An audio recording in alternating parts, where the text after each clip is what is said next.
Il-Prim Ministru Robert Abela jinsab fi Brussel għal summit ta' jumejn bejn il-mexxejja Ewropej b'aġenda diskussjoni mimlija fosthom it-tema tal-Ukrajna, is-sigurtà u d-difiża, l-immigrazzjoni u l-ekonomija. Dwar l-immigrazzjoni, il-Prim Ministru Robert Abela rrimarka għall-ittra mill-President tal-Kummissjoni Ewropea Ursula von der Leyen li tamplifika dwar dak li Malta ilha titkellem dwaru, jiġifieri meta nitħattu fuq il-Libja u t-Tunezija ma nitkellmux biss fuq l-immigrazzjoni iżda anke fuq it-triq holistika li tibni relazzjoni ekonomika ma' dawn il-pajjiżi biex in-nies hemmhekk jarfu l-potenzjal li jgħixu hemmhekk. Dr. Abela nnota li dawn il-pajjiżi fl-Afrika ta' fuq mhumiex lanqas is-sors tal-problema tal-immigrazzjoni iżda huma wkoll il-vittmi u jeħtieġu kooperazzjoni mill-Ewropa. Issa din nitkellmu mhux biss fuq immigrazzjoni meta nitħattu dwar il-Libja jew it-Tunezija, imma li ikollna soluzzjonijiet li huma holistiċi. U batna dal-messaġġ aħna propju ftit tal-jimilu meta morna l-Libja.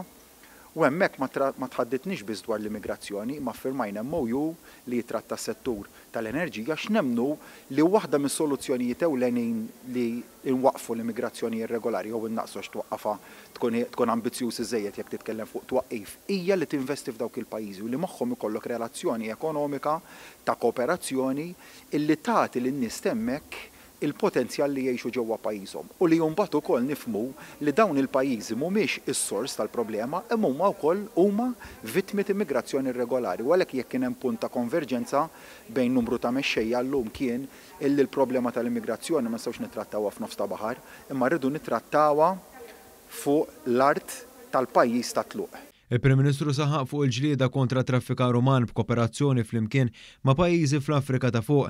Il-Prim Ministru fisser diskussjonijiet impenjattivi fl-ewwel jum tas-summit u qal li l-mexxejja Ewropej komplew jiddiskutu l-kumplessità tal-gwerra tar-Russja fuq l-Ukrajna.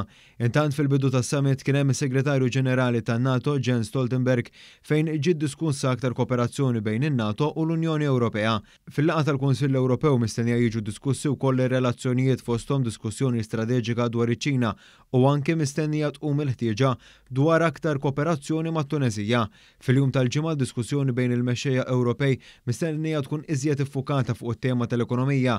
Intant qabel is-summit tal-Kunsill Ewropew il-Prim Ministru mexxej Laburista Robert Abela attenda għall-laqgħa tal-Prim Ministru mexxejja tal-Partit imsieħba fil-familja politika tal-Partit tas-Soċjalisti Ewropej. Għall-laqgħa attendew ukoll il-Kummissarji Ewropej.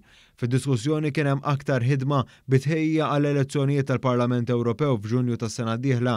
It-temi soċjali li jħadnu il-partiti fih dan il-Partit tas-Soċjalisti Ewropej kienu wkoll fuq l-aġenda tad-diskussjoni.